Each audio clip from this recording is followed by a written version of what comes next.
Welcome to This Explainer. Today, we're unpacking a truly fascinating, deeply contemplative piece of writing titled Nigeria Democracy Day 2026. Now, what makes this document so incredibly compelling is that it's actually written as a forward-looking reflection.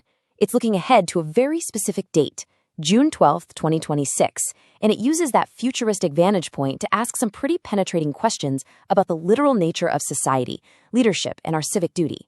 So we're going to break down this powerful contemplation step by step using the author's own framework to see exactly how she constructs her vision for a functioning nation. Okay, let's just dive right in with a profound question from the source material, one that immediately sets the stage for our whole journey today. What is democracy without truth? I mean, just sit with that for a second. It's a striking thought, right? Throughout this document, the author uses this rhythmic, almost musical repetition to question what democracy and governance actually amount to when they're stripped of their foundational virtues. She strips away all the political jargon and forces us to look right at the philosophical bedrock. If truth is totally absent, does the system of democracy even exist in a meaningful way? This is the exact lens we'll be using to view the rest of her concepts today. Now, to really grasp this message, we've got to understand the author herself, Oluyemi Ola-David. She describes herself first and foremost as a Nigerian who loves people. But her scope isn't just local. She is deeply, deeply concerned with global development and transformation. She's a professional who actively enjoys generating solutions, influencing policy, and, importantly for us in this explainer, providing clarity. Actually, it's crucial to realize she isn't just writing poetry in a vacuum here. She is writing from the perspective of someone actively working in the trenches of policy and structural transformation. Before we even get into the nuts and bolts of her political breakdowns, it's vital to look at this statement she provides in her bio. She explicitly grounds her policy work in her spiritual faith, stating, "My Father God owns and rules the universe. He is the wheel within my wheels." This beautifully informs her deep search for societal solutions. It tells us that for her, governance and democracy are not just dry administrative concepts. They're deeply moral, almost spiritual imperatives. Her worldview suggests that human systems should reflect a higher, fundamental order. With that context in mind, let's move right into Section 1, the mechanics of society, where we'll focus on participation, access, and inclusion. So she kicks things off by pairing a critical citizen duty with a systemic one. She contrasts a democracy without participation against governance without accountability. She's illustrating that democracy, well, it's not a spectator sport. If the people don't participate, the whole thing fails. But equally, if the people do participate and the governance structure doesn't offer any accountability in return, the entire mechanic breaks down. It's a really fascinating look at the social contract. And she continues this delicate balancing act by weighing our societal need for maximum access and inclusion right against the institutional requirement for careful order and prudence. This really shows her pragmatic side. She recognizes that, yes, while everyone absolutely must be included, the government still has a solemn duty to manage things prudently and maintain order. Otherwise, all that inclusion just leads to chaos. It's all about finding that crucial equilibrium between open doors and structured processes. All right, transitioning now to Section 2, the morality of leadership. Here she explores values, truth, and righteousness.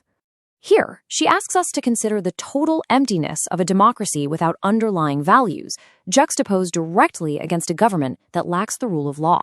Think about it. You can hold all the elections you want, which is the basic mechanism of democracy, but if the society lacks fundamental shared values, what are you actually voting for? Conversely, a government can issue decrees all day long, but without the objective, steadying hand of the rule of law, it's just arbitrary power. She's insisting that both the people's democracy and the state's governance absolutely must be anchored to something absolute and immovable.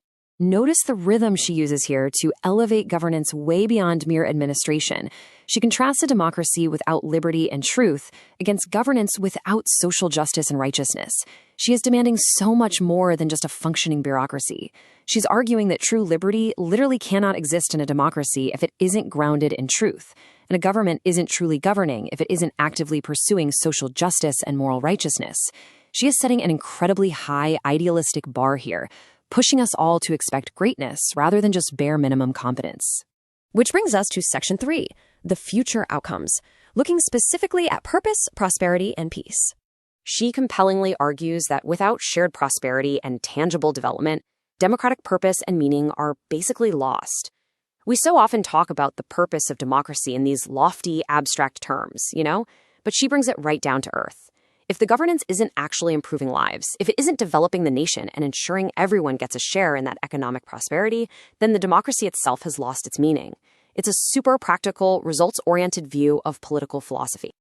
And here is where she ties the ultimate goal of peace directly back to the selflessness and responsibility required by everyone. Democracy without transformation, without selflessness. She's saying that a true democratic society requires its citizens to look past their own immediate needs. And in return, governance without peace, without responsibility. A responsible government must deliver peace. She brilliantly links that internal, personal virtue of selflessness with the external, national outcome of peace. You simply cannot have one without the other in her framework. So, how do we categorize all of this poetic exploration? Well, we can actually look at the tags she appended to the end of her own document. These tags perfectly align her deeply philosophical questions with very tangible, globally recognized targets. SDG 16, for instance, refers to the UN's Sustainable Development Goal regarding peace, justice, and strong institutions. She tags structural transformation and good governance. This proves her contemplative poem isn't just a lament. It's a highly structured policy framework delivered through the medium of poetry. She's taking global development goals and translating them into the emotional language of her nation. After all those powerful juxtapositions, we reach her heartfelt sign-off. She writes, "A sober democracy day to Nigeria, Nigerians, and all who love us." It's a really fascinating choice of words, isn't it? Not a happy democracy day, but a sober one.